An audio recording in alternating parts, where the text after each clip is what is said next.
Paske li ok pou pa ok. Paske pale kapab ran bagay yo miyo. Paske eseye komunike se yon sin fos. Toujou gon rezon pou pataje ki jan ou santi yo. Paske santé mentale ou konte. Thank you all for being here. You got what you need? You're yeah. Okay, great. So welcome everyone to one of our shelter sites that we're very, very proud of. That's just opening. You're here to see a space before it gets started. I really want to thank Eastern Nazarene College for welcoming us here today. It really is a wonderful setup to coordinate the services that our families need. I want to thank our partners, Bay State Community Services, that's providing immediate assessment and connection, as you'll see, to basic needs that our families have. The Brazilian Worker Center, who has been here today and served well over 500 families at this point, so helping people find their way. They kind of pioneered this model. They were the test case, and they did a really good job and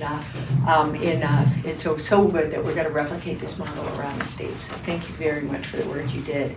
And then and AMI, in addition to operating and setting up the shelter, AMI contracted with Creole Cuisine to make sure that people have culturally appropriate food as a way, a little piece of home to welcome them to our country.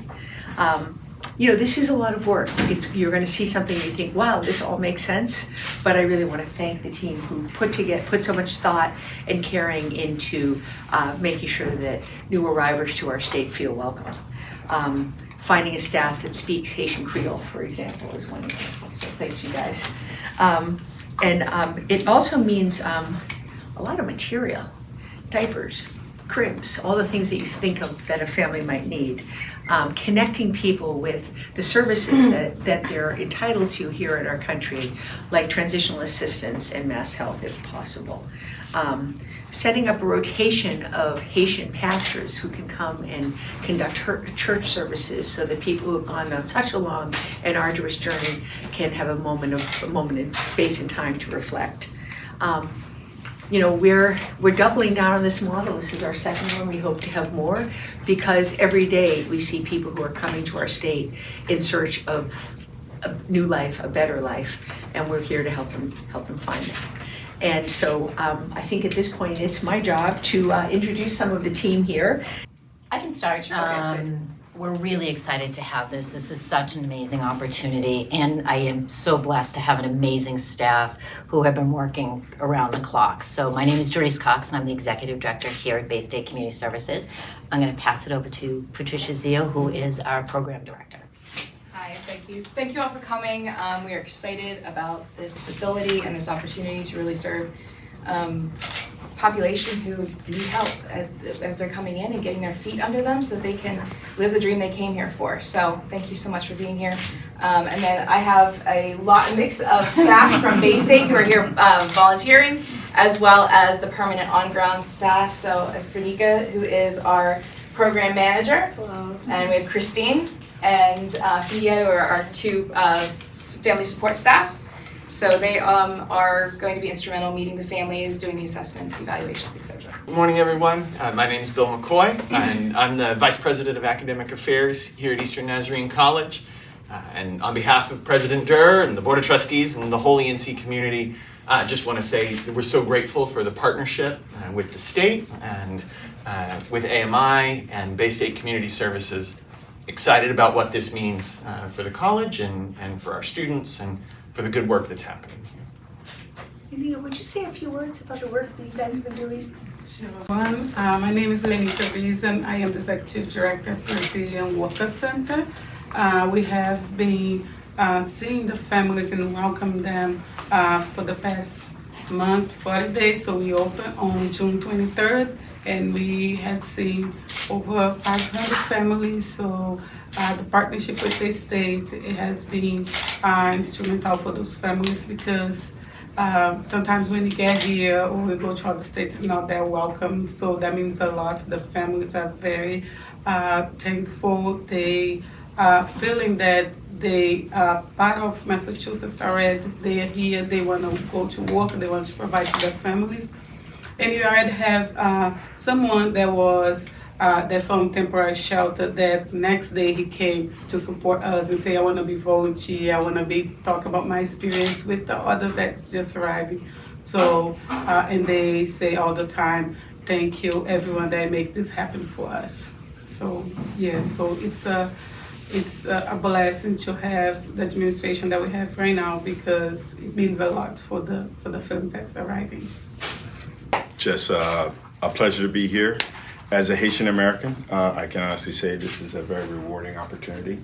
Again, I cannot express the great partnership that is going on every day between the three of us included. There's always something going on. As I say, as you tug on one, you pull on the others. So that's how the partnership goes. And we're very fortunate to have these families here and as they go through their transition, to make sure that we can make the process as easy as possible for them. They have a lot of questions. I think the most important thing that I want everyone to walk away with is that they're ready to roll up their sleeves to be a very productive member of this community. So, and we're trying to do that every day with them. So thank you.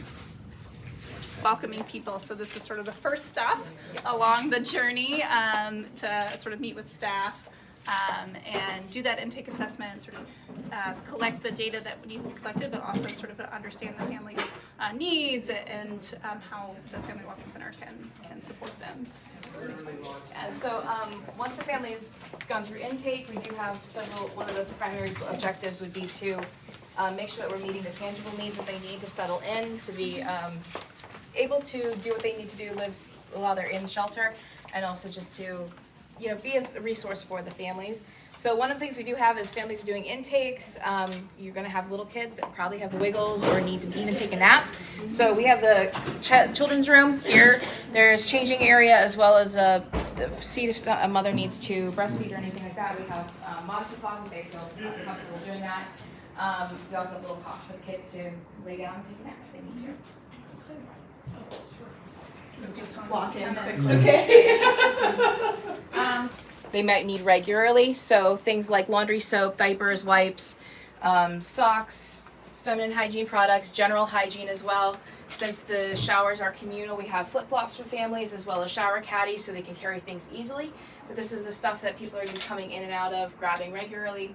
We've got little bags of toys for the kids. That's one of the things we wanted to make sure that the kids had something that they can take with them, play with, so they have, you know, something to call it keep them a little entertained. We also wanted our toys in the toy room to be larger so that we can keep hygiene and wiped off easily.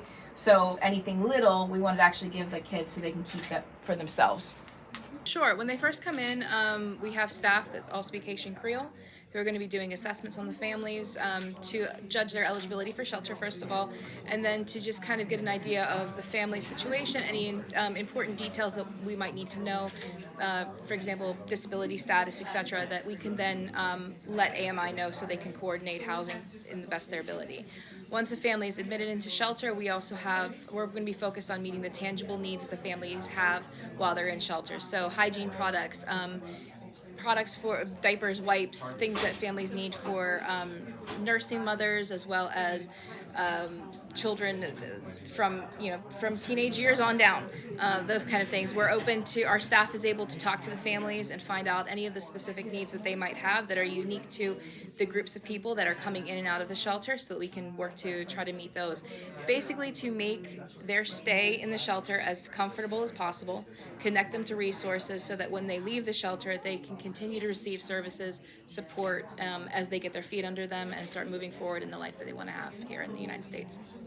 Now, in terms of services, is the state collaborating with other agencies to provide this type of services? Sure. Well, one of the main contacts and collaboration we have is with the Family Resource Centers, both here and in Plymouth, in Quincy and in Plymouth.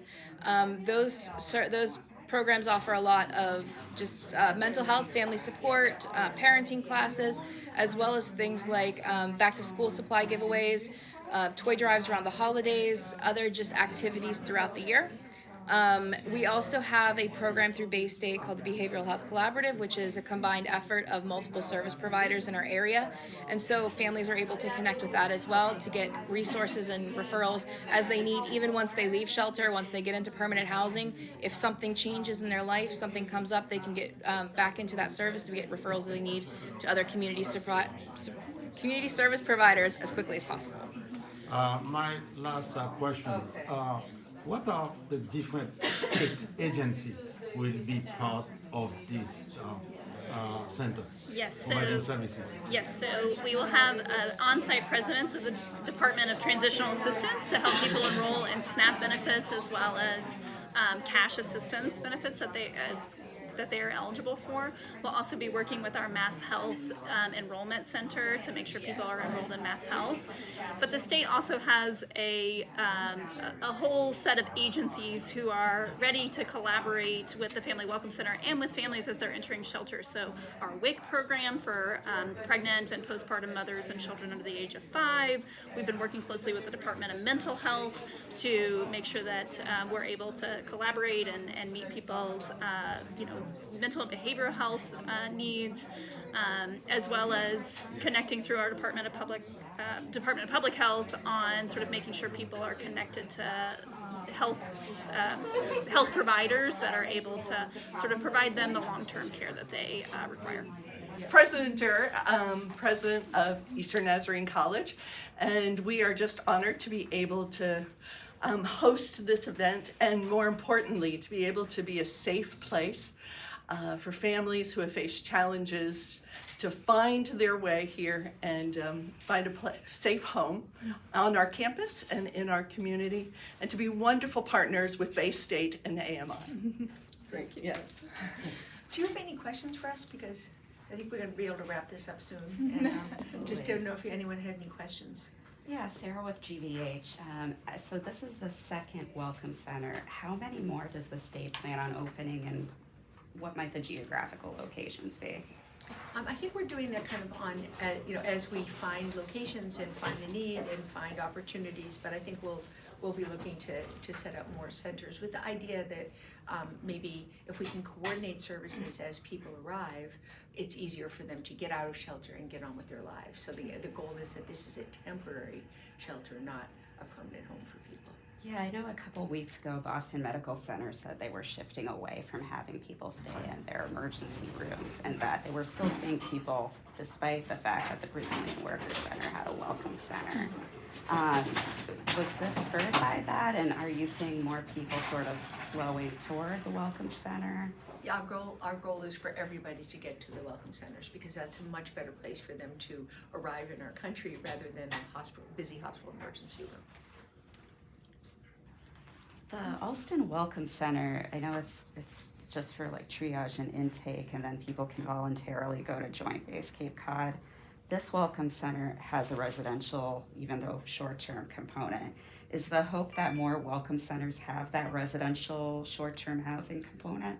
I think we're figuring out the best response in each circumstance and what the space allows. Obviously, if you've been to the space in Alston, it couldn't fit another person there most days. So I think it's really how we find spaces, what the providers comfortable and used to doing.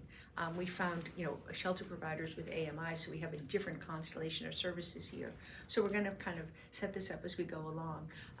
One of my colleagues referenced the incident command structure. There's an influx of people. There's a lot of people that we're trying to deal with. So we were dealing with this much like any challenge that the state faces. So it's kind of an all hands on deck approach to make sure that people are safely welcomed to our Commonwealth. Paske li oke pou pa oke. Paske pale kapab ran bagay yo miyo. Paske eseye komunike se yon sin fos. Toujou gon rezon pou pataje ki jan ou santi yo. Paske santé mental ou konte.